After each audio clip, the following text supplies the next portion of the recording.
Minasan atsui naka daijoubu desu ka? C'est Yaska et je gère la marque Midnight Blossom qui a une gamme de bijoux et une gamme textile en kimono recyclé. Et en parallèle de mes activités, je suis habilleuse traditionnelle certifiée.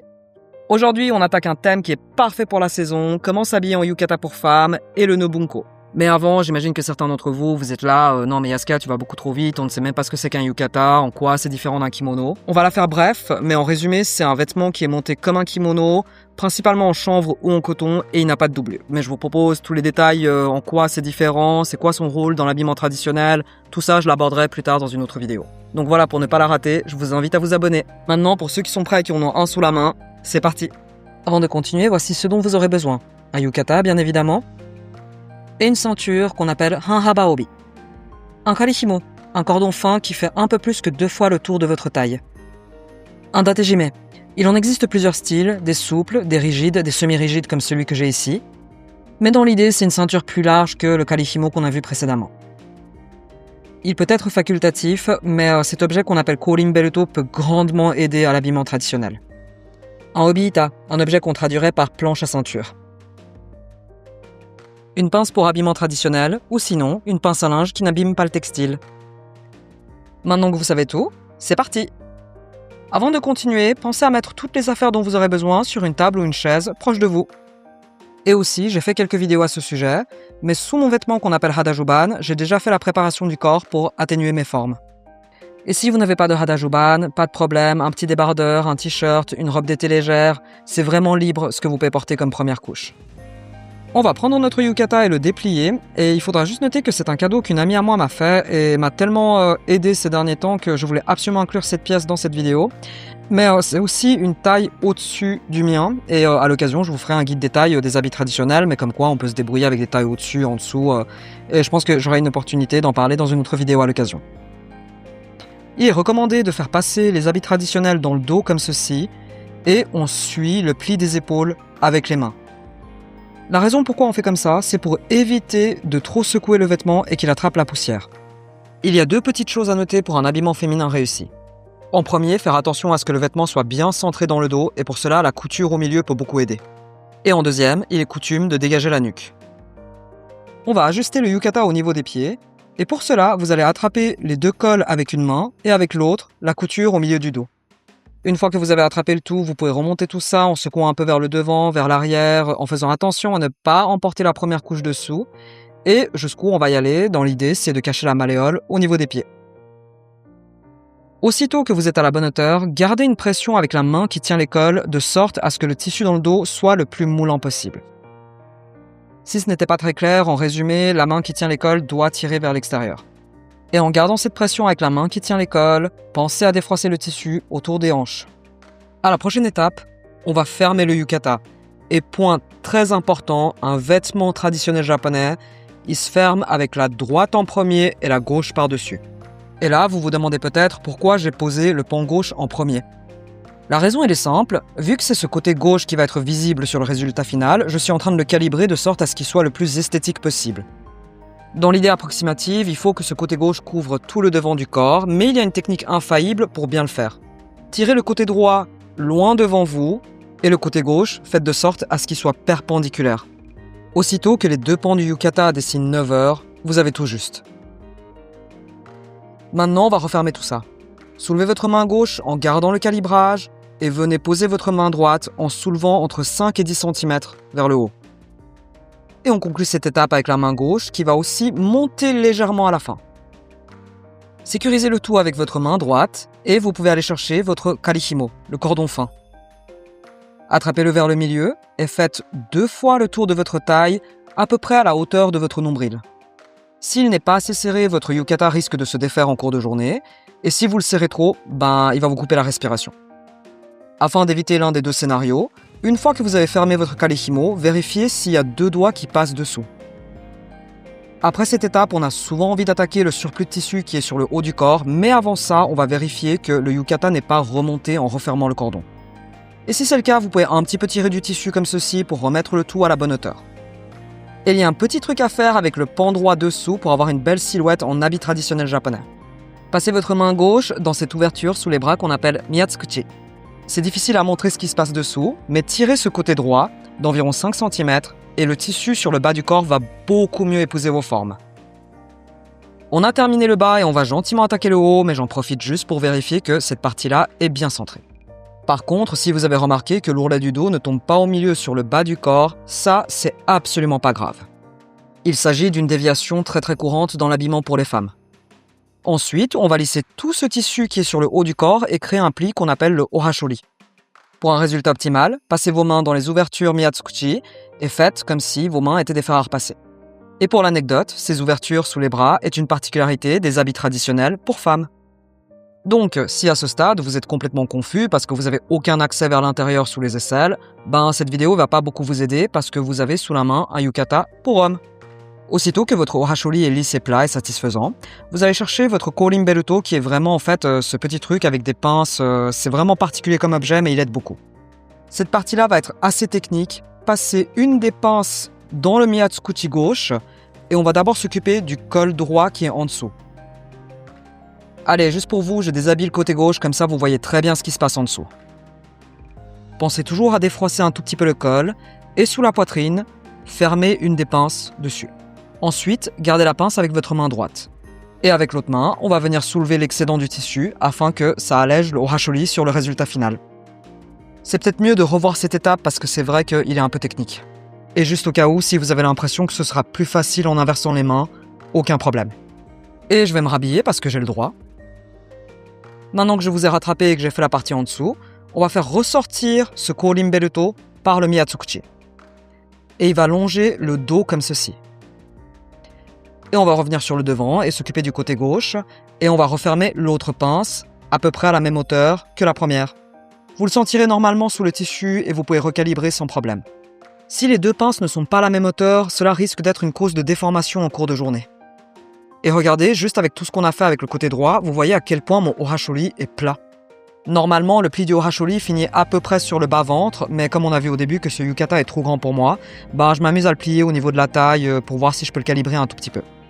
Et si vous faites face au problème opposé et que vous vous rendez compte que vous n'avez pas du tout de ohashori, voire il est trop court, ça veut dire que le yukata est une taille en dessous, mais pas de problème, ce pli n'est absolument pas obligatoire, donc vous pouvez mettre tout l'excédent de tissu au niveau de la taille et on le cachera sous la ceinture.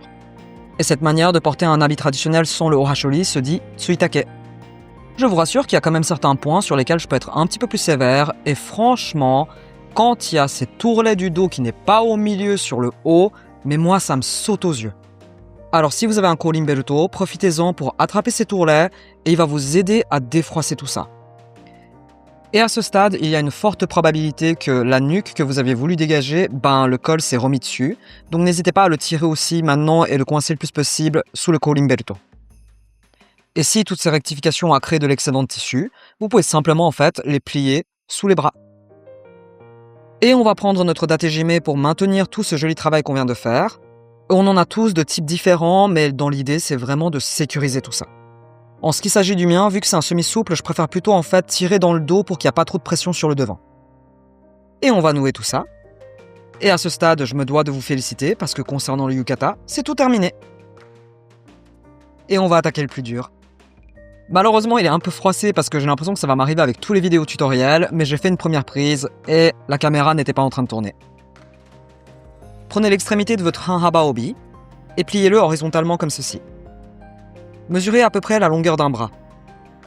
Posez cette longueur sur l'épaule. Et pour vous rassurer, il n'y a pas de côté droit ou côté gauche qui doit primer avec le obi. Et pour un résultat plat, ouvrez le obi dans son entièreté en dessinant une flèche comme celle-ci. Et à toute étape, si vous avez le sentiment qu'il vous manque une main, vous pouvez sécuriser le tout avec une pince. L'idéal, c'est d'en avoir un sur le col et comme ça, vous l'avez vraiment à proximité, mais moi, personnellement, je n'en utilise pas pour le nœud bunko. Je n'ai pas les explications scientifiques, mais le obi épouse beaucoup mieux notre corps quand c'est nous qui tournons sur nous-mêmes et pas quand c'est lui qui fait le tour de notre taille. Comme vous pouvez le voir, moi aussi, ça m'arrive d'avoir des plis disgracieux qui apparaissent, mais voilà, ça se rectifie à tout moment. Donnez-moi 2 secondes, je fais mon petit check. On doit faire 2 fois le tour de la taille, mais avant de continuer, on va le serrer une première fois. On va attraper le bas de la flèche qu'on a créée au début. Et en ce qui s'agit de l'autre extrémité qui fait le tour de notre corps, on tire toujours le bas. Et faites attention à ce point parce que si vous tirez le haut, vous allez cintrer le dessous de la poitrine et ça va vraiment compresser vos poumons. Donc faites attention à ça. Je suis à mi-chemin du deuxième tour et comme j'aime toujours serrer avec ma main forte, voilà comment je fais en tant que droitière. J'attrape de nouveau le bas de la flèche qui est tout au début en dessous et j'attrape encore le bas de l'autre extrémité et ma main droite va tout tirer vers l'extérieur. Je pense que vous avez vu comment ça a serré d'un coup. Comme vous le voyez, les plis disgracieux, les légères déviations, ça fait partie de l'aventure, mais ça se rectifie. On va conclure les 2 tours de la taille en amenant le reste du obi comme ceci, et on va aussi le plier horizontalement. À ce stade, vous devez avoir la première extrémité qui est plus courte et la deuxième qui est beaucoup plus longue.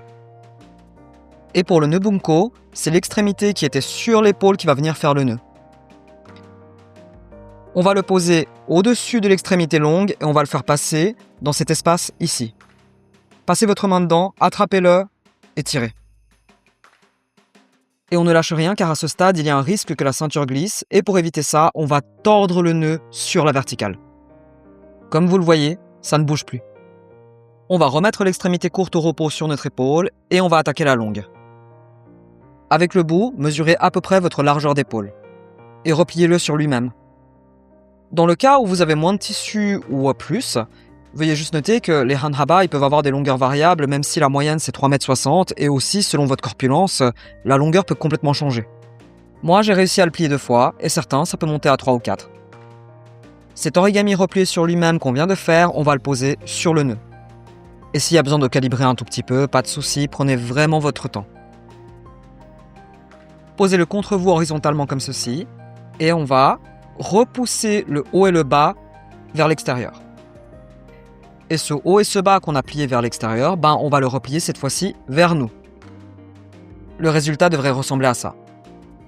On commence à voir la forme du nœud papillon qui est typique des nœuds bunko.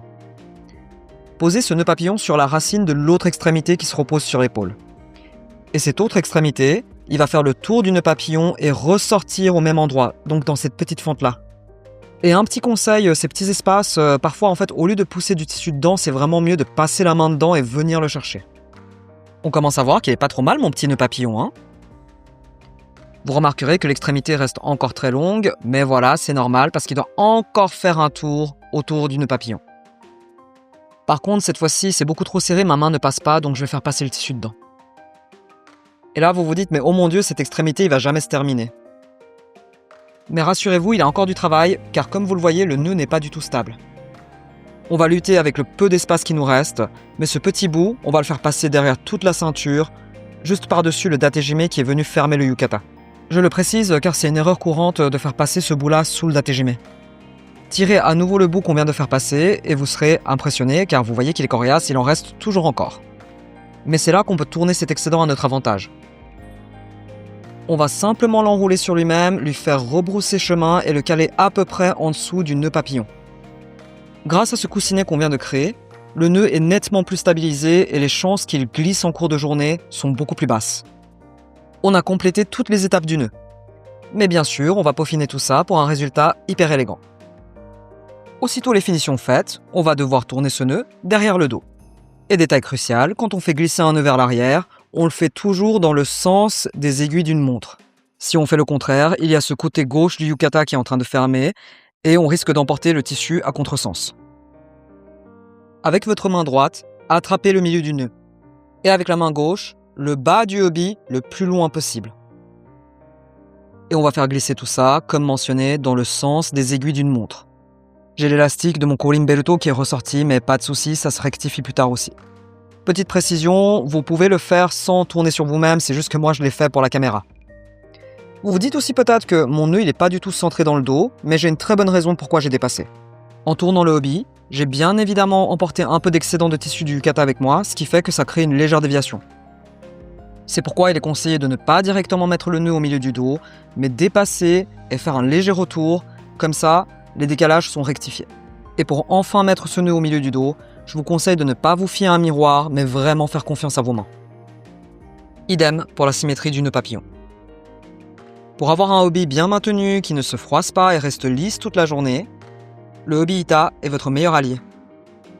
Vous pouvez le coincer sous le premier tour ou le deuxième par-dessus le datejime, ça dépend vraiment de l'épaisseur du obi et si le obi ita reste discret ou pas. On a enfin terminé et on va attaquer les finitions.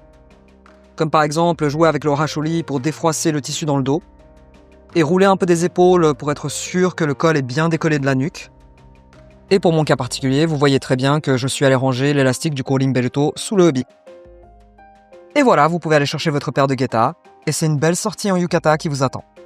Je vous suggère qu'on se retrouve quelques minutes pour discuter de certains points. Alors oui, je parle de Orasholi plat, de ourlet dans le dos qui doit être le plus au milieu possible, mais un point très important, il n'y a absolument pas besoin que ce soit parfait. Le seul point sur lequel j'insisterai peut-être, c'est vraiment cette histoire de mettre la droite en premier et la gauche par-dessus, parce que le contraire, on habille les morts comme ça. Donc ouais, bonjour le mauvais augure quoi. Mais en dehors de ça, le yukata ou le kimono, ça reste un vêtement comme un autre, et son but c'est que vous soyez dans le respect des mœurs et de certaines lois quand vous sortez de chez vous, et qu'on ne vous accuse pas d'atteinte à la pudeur. C'est ni plus ni moins. Et en tant que grande fanatique de l'habit traditionnel japonais, moi je ne peux que complimenter votre effort d'avoir essayé. Donc franchement, n'ayez pas peur des faux pas, portez-le votre yukata et sortez avec. Si par malheur vous croisez quelqu'un qui préfère soulever plutôt ce qui a été mal fait, ça c'est juste ce qu'on appelle un gâchis d'oxygène, donc perdez pas votre temps avec. Et ne laissez pas ce genre de personnes faire dormir vos yukata dans les placards.